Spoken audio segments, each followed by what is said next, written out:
Struggling to stay competitive, U.S. semiconductor giant Intel has become a takeover target. Its younger rival Qualcomm has offered a friendly buyout of the 56-year-old company in what could be a historic merger and acquisition deal. It isn't the only player. Private equity firm Apollo, already a partner of Intel's Ireland site, has made a multi-billion-dollar investment offer, a sign of confidence in Intel's turnaround strategy. But industry watchers say it may not be money that Intel needs, but time.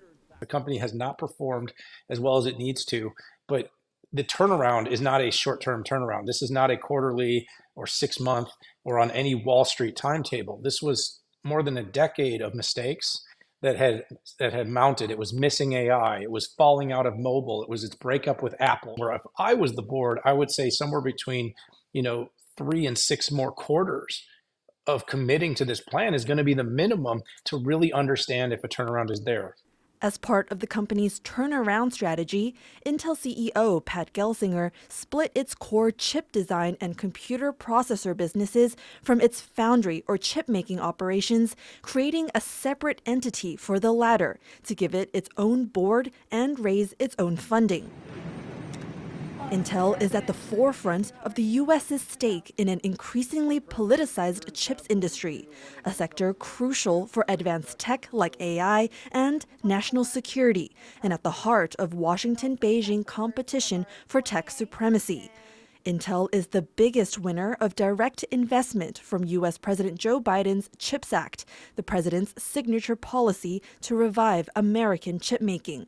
Intel was granted $8.5 billion in subsidies, a sum that Washington delayed giving amid the company's poor performance. Intel fails, my worry is the CHIPS Act fails with it. Without Intel on the leading edge, we're not helping. The only other partners are Samsung and TSMC, and they're not American companies. Chips market analysts are skeptical a Qualcomm takeover will actually happen, given antitrust and regulatory challenges.